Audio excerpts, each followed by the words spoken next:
یہ ملک جن مقاصد کے لیے قائم ہوا تھا ان مقاصد کو کسی بھی صورت میں فراموش نہیں ہونا چاہیے۔ پاکستان کی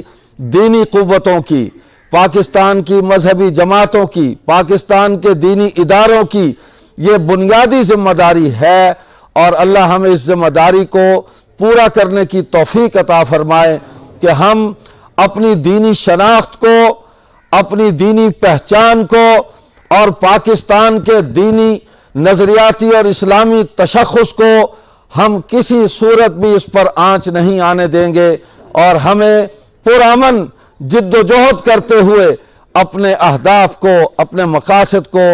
بہر قیمت ہم نے حاصل کرنا ہے۔ مجلس احرار اسلام کی یہی دعوت ہے، یہی پیغام ہے جو روز اول سے جماعت کے اکابر، ہمارے بانی امیر شریعت سید عطا اللہ شاہ بخاری، چودھری افضل حق، شیخ حسام الدین، ماسٹر تاج الدین انصاری رحمت اللہ علیہم اجمعین، حضرت مولانا محمد علی جالندری، قاضی احسان احمد شجابادی رحمہم اللہ، مولانا سید ابو معاویہ ابو ذر بخاری رحمت اللہ علیہ، جنہوں نے جماعت کو ایک نیا رنگ دیا، ایک روپ دیا، ایک حسن دیا۔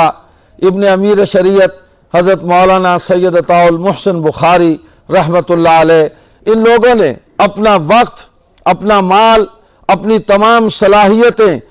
اس ملک کی دینی قوتوں کی شناخت کو، ان کی پہچان کو بحال رکھنے کے لیے، اس ملک کی دینی جماعتوں کی آبرو کی حفاظت کے لیے، علماء کی پگڑیوں کی حفاظت کے لیے، اور اس ملک میں دینی قوتوں کو